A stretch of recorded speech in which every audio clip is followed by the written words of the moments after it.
God, man.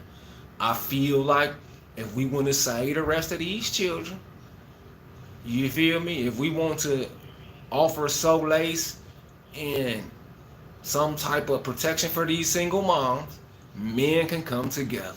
We can talk about it on a round table. I don't want to do no debates. That's why I ain't been on nobody's channel. I'm not doing no more debates about no information because it's worthless. Because we never gonna get together anyway. It don't matter who know the most information. We never gonna get together, let alone spend a dime with each other. So the only thing I can tell, the only thing we got common ground on is the violence in Philly, New Jersey, like I say, Harlem, Brooklyn, all these towns. Violent. I'm not saying y'all are part of the violence, but somebody is. Love will defeat it. I know for a fact love is the recipe combined with love, truth, and peace and justice. We can really make a difference in these communities by showing love, man. You feel me? I'm on that type of time. You don't need to go to prison. You don't want to go to federal prison, trust me. If you're young, out here talking about you got a gun, you don't want to go to federal prisons. Your life is done. I'm gonna be the first man. I'm gonna do a whole video on federal prison one day.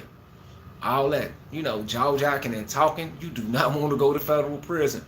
I don't care if it's a minimum. I don't care if it's a max. You don't want to go.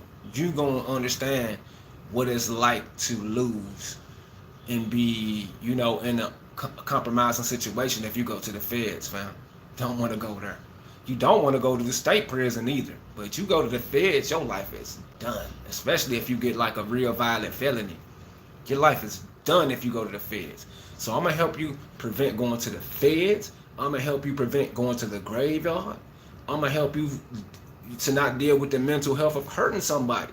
Because yes, if you actually hurt somebody, if you have to put the foo-fops on somebody or really hurt somebody, the stress going to come back on you. One day you're going to be laying there and it's going to hit you. That person's face going to come to you who you touch somebody's child, fam. So, like I'm saying, I'm big on self-defense. I am not about hurting nobody for no reason. Because it's a stressful situation when you got so many people you can count. Like how King Von used to talk in Chicago, I got this many body, that many body. Trust me, them dreadlocks in his head was going to start falling out because he was going to start having to think about them bodies. It's stressful, family. Because in Chicago, we start young. When we ignorant, they recruit us, 9, 10, 11, and they put the hammer in our hand and they tell us to shoot that way. That's what they do in Chicago. And 9 times out of 10, you might go to prison for the rest of your life or you die young so you don't have to deal with it. But the stress is still there. You can see the darkness in people's eyes. Man, you can see the darkness in people's eyes who actually, live that life, ammo. You feel me? People who actually went through that, man. They gotta recover. Taking somebody's child or kicking in doors and all that, etc., man. It's not a good life.